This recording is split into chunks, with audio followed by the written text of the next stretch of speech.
তস্मै নমঃ ভগবতে ত্রিগুণায় গুণাত্মনে কেবলায় দ্বিতীয়ায় গুরুবে ব্রহ্মমূর্তয়ে।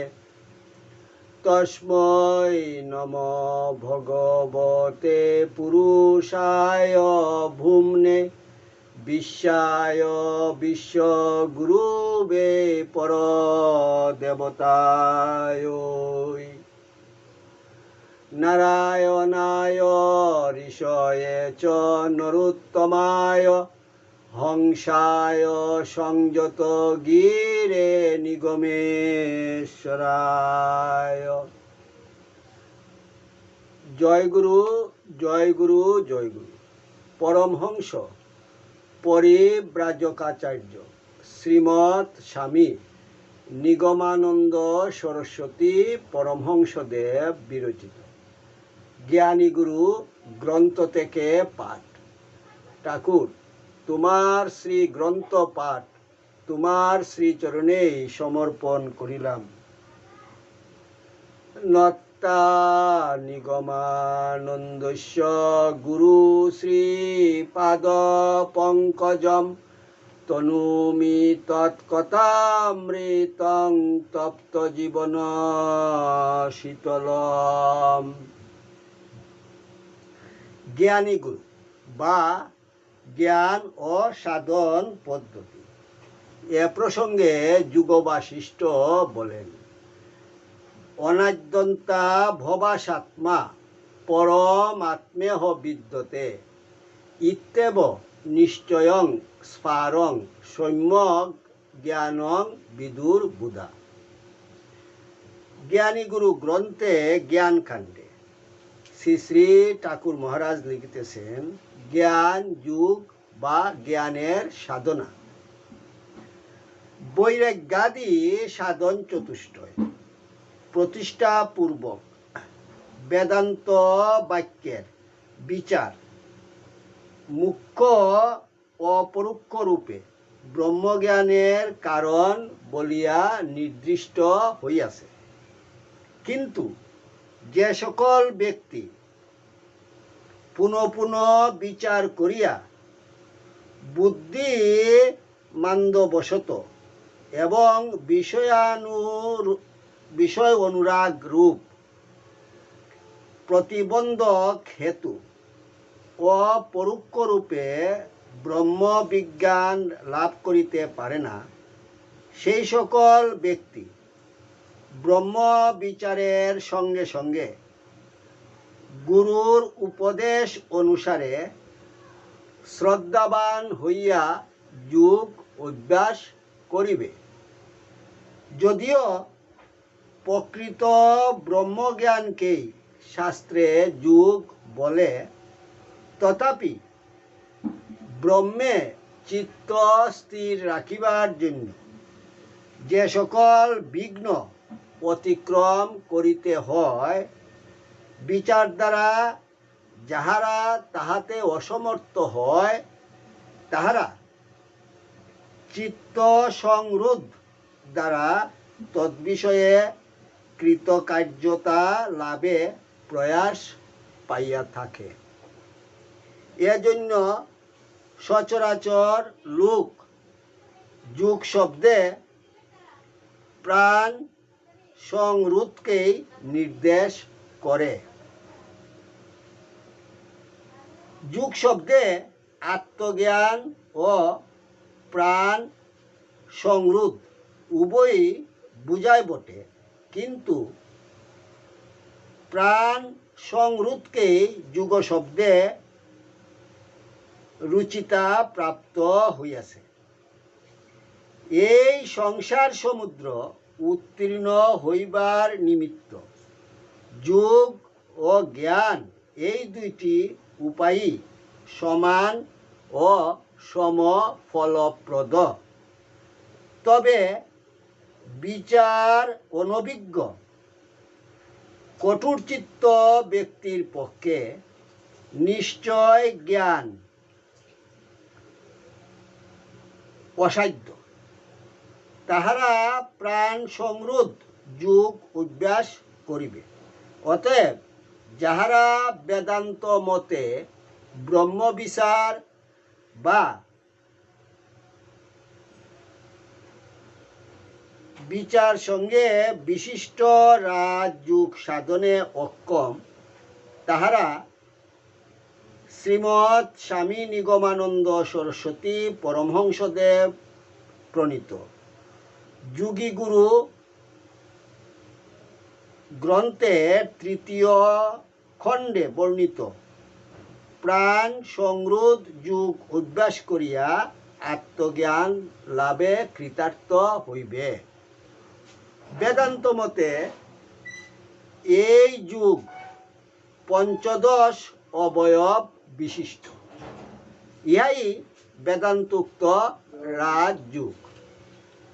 রাজযোগের পঞ্চদশ অঙ্গ যথা বেদান্ত রত্নাবলী দ্বিতীয় খণ্ডের 102তম শ্লোক ও 103তম শ্লোকে বলা হচ্ছে, যমহি নিয়মস্ত্যাগ মৌনং দেশশ্চ কালতা আসনং মূলবন্ধশ্চ দেহ সাম্যঞ্চ দিকস্থিতি প্রাণ সংযমনঞ্চৈব প্রত্যাহারশ্চ ধারণা আত্মধ্যানং সমাধিশ্চ প্রুক্ত অঙ্গনানি বৈ ক্রমাৎ।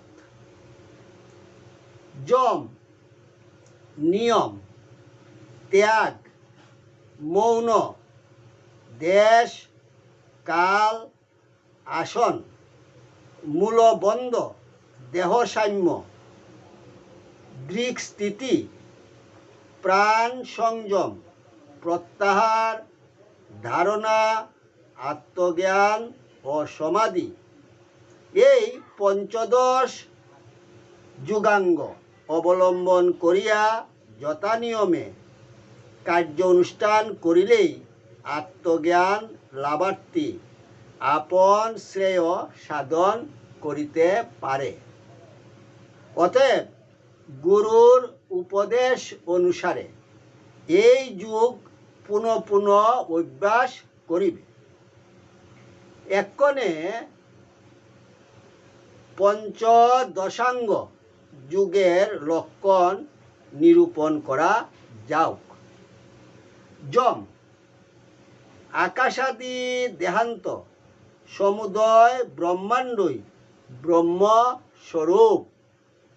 এইরূপ নিশ্চয় জ্ঞান করিয়া চক্ষু, কর্ণ, নাসিকা, জিহ্বা, ত্বক, বাক, পানি, পাদ, পায়ু, উপস্থ ও মন এই একাদশ ইন্দ্রিয়কে শব্দাদি স্ব বিষয় হইতে নিবারিত করিয়া রাখিবে।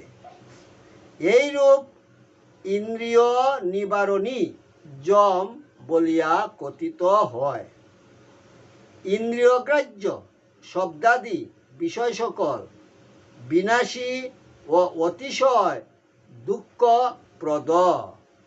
এইরূপ দোষ দর্শন দ্বারা ইন্দ্রিয়গণকে বিষয় হইতে নিবারিত করিতে পারিলেই যম সাধন হয়।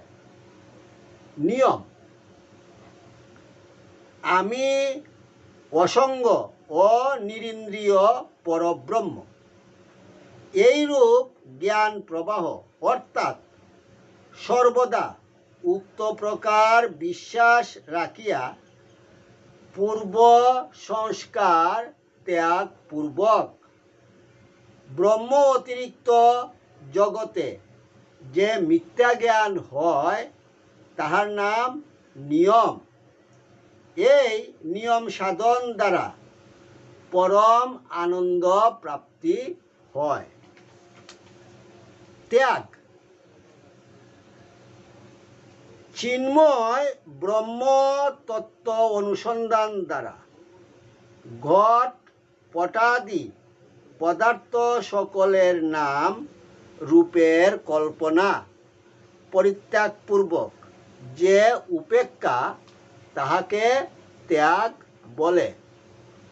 মৌন অন্য বাক্য পরিত্যাগ করিয়া কেবল সেই ব্রহ্মে বাক্য বিন্যাসকে মৌন বলিয়া থাকে।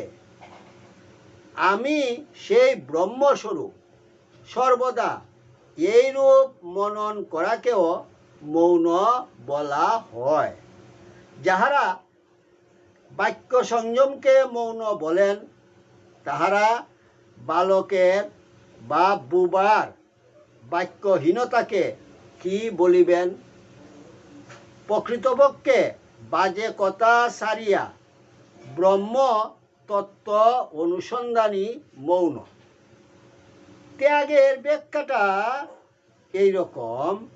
আত্মতত্ত্ববিদ মহাত্মাগণ এইরূপ ত্যাগকে যথার্থ ত্যাগ বলেন, নতুবা ল্যাংটি পরিয়া বা ল্যাংটা হইয়া বৃক্ষতল আশ্রয় করিলেই তাহাকে ত্যাগ বলে না। মনের আসক্তি পরিহার করাকেই ত্যাগ বলে। যে সকল পরদোষ অনুশীলনকারী ব্যক্তি সন্ন্যাসীকে আংটি বা জামাজোড়া ব্যবহার করিতে দেখিয়া ভ্রুভঙ্গি করেন, তাহারা এই কথাটি মনে রাখিবেন। মহাত্মা শঙ্করাচার্য মণিরত্নমালায় লিখিয়াছেন ত্যাগ কি? উত্তরে বলেছেন আসক্তি পরিহার। দেশ যে দেশে আদি মধ্য ও অন্ত জ্ঞান থাকে না সেই দেশকে নির্জন দেশ বলে। ভূত ভবিষ্যৎ ও বর্তমান এই কালত্রয়ে জ্ঞান শূন্য দেশই যুগ সাধনের উপযুক্ত। কাল সৃষ্টি স্থিতি প্রলয়ের আধার অখণ্ড আনন্দস্বরূপ অদ্বয়কেই কাল শব্দে নির্দেশ করা যায়। এই কালই যুগের প্রধান অঙ্গ। আসন যাহাতে সর্বভূত প্রসিদ্ধ আছে এবং সিদ্ধ মহাত্মারা সমাধি আশ্রয় করিয়া যাহাতে অবস্থিতি করিতেছেন সেই বিশ্বের অধিষ্ঠানভূত ব্রহ্মকেই আসন বলিয়া জ্ঞান করিবে। মূলবন্ধ যিনি আকাশাদি সর্বভূতের আদি কারণ, চিত্ত বন্ধনের কারণস্বরূপ অজ্ঞানের মূল, ব্রহ্ম প্রাপ্তির নিমিত্ত, এক লক্ষ্যে চিত্ত অনুরাগের কারণ, তিনি মূল বন্ধরূপে উক্ত হন। এই মূল বন্ধ রাজযোগীদের সেব্য। দেহসাম্য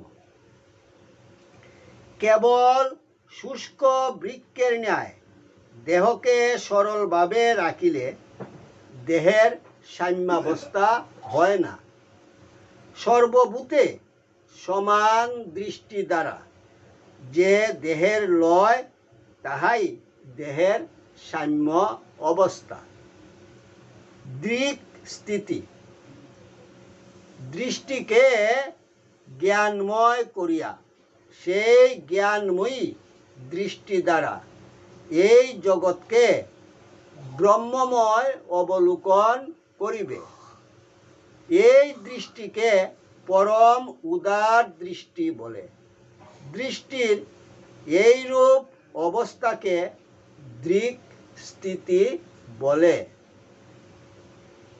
প্রাণ সংযম চিত্তাদি সর্বভাবকে ব্রহ্মস্বরূপে চিন্তা করিয়া সর্বপ্রকার ইন্দ্রিয় বৃত্তির নিরোধকে প্রাণ সংযম বা প্রাণায়াম বলে। প্রসঙ্গত বেদান্ত রত্নাবলী গ্রন্থে বলা হচ্ছে, পাতঞ্জল মতে প্রাণ ও মনের নিরোধকে প্রাণায়াম বলে। যাহারা ব্রহ্মের নিঃসন্দেহ পরোক্ষ জ্ঞান লাভ করিয়াছেন, সেই সকল জ্ঞানী ব্যক্তিরা উপরোক্ত মত প্রাণায়াম করিবেন, এবং যাহারা ব্রহ্মজ্ঞানের অধিকারী তাহারা প্রাণবায়ুর সংযম রূপ প্রাণায়াম করিবেন, যথা বেদান্ত রত্নাবলী বলতেছেন। অয়ন চাপি প্রবুদ্ধা নাম জ্ঞানং ঘ্রাণ পীড়নম। প্রাণায়াম ত্রিবিধ, যথা রেচক, পূরক ও কুম্ভক। এই প্রপঞ্চের নিষেধ অর্থাৎ মিথ্যারূপে পরিজ্ঞানী রেচক প্রাণায়াম। এক ব্রহ্মই সর্বময় এইরূপ অদ্বৈত জ্ঞান পূরক প্রাণায়াম বলিয়া অভিহিত হয়, এবং সকলেই ব্রহ্মময় এইরূপ অদ্বৈত জ্ঞান হইয়া যে বৃত্তি নিরোধ হয়, অর্থাৎ বিষয়াদি উপেক্ষা করিয়া সর্বপ্রকারে বৃত্তি সকল সেই ব্রহ্মে নিশ্চলভাবে তাকে, তাহাই কুম্ভক সাধন। প্রত্যাহার। ঘটাদি কার্য শব্দাদি বিষয়ে আত্মানাত্মক অনুসন্ধান করিয়া সেই সকল বিষয়ের আত্মানত্ব নিশ্চয় করত চিন্ময় পরমাত্মাতে যে মনোনিমজ্জন, অর্থাৎ সর্বপ্রকারে সেই চিন্ময় পরমাত্মাতে যে মনস্থাপন, তাহাকেই প্রত্যাহার বলে। ধারণা। যে যে বিষয়ে মন গমন করে, সেই সেই বিষয়ে ব্রহ্মের সত্তা জানিয়া সেই সকল বিষয়ের নাম রূপাদি উপেক্ষা করিয়া ব্রহ্মস্বরূপ জ্ঞানে মন স্থাপন করার নাম ধারণা। আত্মধ্যান। সর্বপ্রকার বাধা অতিক্রম করিয়া দেহ অনুসন্ধান পরিত্যাগ পূর্বক আমি ব্রহ্ম এইরূপ জ্ঞান করিয়া ব্রহ্মরূপে যে অবস্থান, তাহাকেই আত্মধ্যান বলে। সমাধি।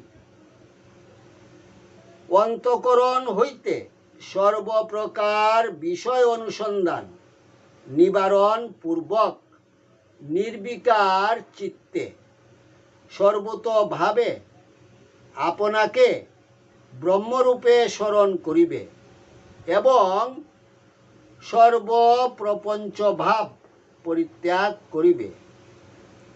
সেই ব্রহ্ম আমার ধ্যেয়, আমি তাহার ধ্যান করি, এইরূপ দ্বৈতভাব রাখিবে না। সর্বদা সর্বপ্রকারে ব্রহ্মের সহিত অভেদ জ্ঞান করিবে। এই প্রকার ব্রহ্ম অনুসরণকে সমাধি কহে। এই সমাধির নামই তত্ত্বজ্ঞান। অখণ্ড আনন্দকর ব্রহ্মজ্ঞান মুখ্য ফল প্রদান করে। অতএব যাবৎ ব্রহ্মরূপে অবস্থানাত্মক সমাধি না হয় তাবৎ গুরুর আজ্ঞা অনুসারে উপরোক্ত প্রকারে যোগ সাধন করিবে। কখনো যোগ সাধনে অনাদর করিবে না। যেহেতু সমাধি সাধনকালে নানা প্রকার বিঘ্ন বলপূর্বক আগমন করিয়া থাকে, অনুসন্ধান রাহিত্য, আলস্য, ভোগ স্পৃহা, নিদ্রা, কার্যাকার্যের অবিবেচনা, বিষয় অনুরাগ, রস আস্বাদন অর্থাৎ ব্রহ্মধ্যানে কিঞ্চিত রসবোধ হইলে আমি ধন্য হইয়াছি বলিয়া সাধন কার্যে অনাদর এবং রাগ, দ্বেষ ও উৎকট বাসনা দ্বারা চিত্তের বৈকল্য ইত্যাদি নানাবিধ বিঘ্ন সমাধি সাধনের প্রতিকূল আচরণ করে। অতএব যোগীগণ এই সকল বিঘ্ন নিবারণার্থ অবিহিত চিত্তে সর্বদা যোগ সাধনে তৎপর থাকিবেন।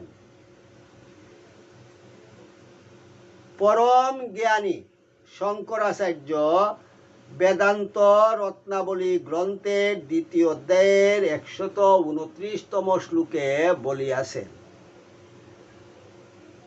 ভাববৃত্তা হি ভাবত্বং শূন্য বৃত্তা হি শূন্যতা ব্রহ্মবিত্তা হি পূর্ণত্বং তথা পূর্ণত্তম অভ্যাস। বৃত্তি অর্থাৎ মানসিক অনুরাগী জীবের বন্ধন ও মুখ্যের কারণ। যাহার বিষয়াদিতে মনের অনুরাগ হয়, সেই ব্যক্তি চিরকাল বিষয়ে বদ্ধ থাকে এবং যাহার মন বিষয় পরিত্যাগ করিয়া ব্রহ্মচিন্তনে নিযুক্ত হয়, তাহারই মুখ্য হয়। মন এব মনুষ্যানাং কারণং ব্রহ্ম মুখ্যায় বদায় বিষয়াসক্তং মুক্তই নির্বিষয়ং শ্রিতম। এইভাবে অন্যমনস্ক গীতায় বিষয়টি ব্যাখ্যা করা হইয়াছে। যাহার চিত্তবৃত্তি ঘটনাদি আকার বিশিষ্ট ভাবরূপে অনুগত হয়, তাহার মনে সেই সকল ভাব পদার্থই প্রকাশ পায়। যাহার অন্তঃকরণ শূন্যবৃত্তি আশ্রয় করে, তাহার চিত্ত শূন্যময় হয় এবং চিত্তবৃত্তি ব্রহ্মস্বরূপে অনুগত হইলে পূর্ণ ব্রহ্মত্ব লাভ করে। অতএব যাহাতে পূর্ণ ব্রহ্মত্ব প্রাপ্তি হইতে পারে, জ্ঞানী ব্যক্তিরা সেরূপ পুনঃ পুনঃ অভ্যাস করিবেন। ব্রহ্মে আন্তরিক অনুরাগ না থাকিলে কেবল মৌখিক বাগ বিস্তারে কোনরূপ ফল সিদ্ধির অবসান নাই। যাহারা ব্রহ্মবৃত্তিকে পরিত্যাগ করে, তাহারা বৃথা জীবন ধারণ করিয়া বিদ্যমান আছে। সেই সকল মনুষ্য নরাকৃতি পশু মাত্র। মুমুক্ষ ব্যক্তিরা সর্বদা ব্রহ্মতৎপর হইয়া এই রাজযোগ সাধন করিবেন। যাহারা সর্বসম্পদ প্রদায়িনী ব্রহ্মবৃত্তিকে জানেন এবং জানিয়া সেই বৃত্তিকে বর্ধিত করেন, তাহারাই সৎপুরুষ বা সাধু ও ধন্যজন্মা। তাহাদিগকে ত্রিভুবনে বন্দনা করিয়া থাকে। যথা বেদান্ত রত্নাবলী গ্রন্থের 2য় অধ্যায়ের 131তম শ্লোকে শ্রীমৎ শঙ্করাচার্য লিখিতেছেন, যে হি বৃত্তিং বীজানন্তি জ্ঞাত্তাপি বর্ধয়ন্তি যে তে বৈ সৎপুরুষা ধন্যা বন্দান্তে ভুবনত্রয়ে। স্বর্গ মর্ত পাতালে ব্রহ্মবিদ পুরুষ হইতে পূজনীয় আর কেহ নাই। জয় গুরু, জয় গুরু, জয় গুরু। ওং পূর্ণমদ পূর্ণমিদং পূর্ণাৎ পূর্ণমদচ্যতে পূর্ণস্য পূর্ণমাদায় পূর্ণমেবাবশিষ্যতে। ওং শান্তি শান্তি শান্তি। হরিওম তৎসৎ। যদস্করং পরিভ্রষ্টং মাত্রাহীনং চ যদ্ভবেৎ তৎসর্বং ক্ষম্যতাং দেব প্রসীদ পরমেশ্বর।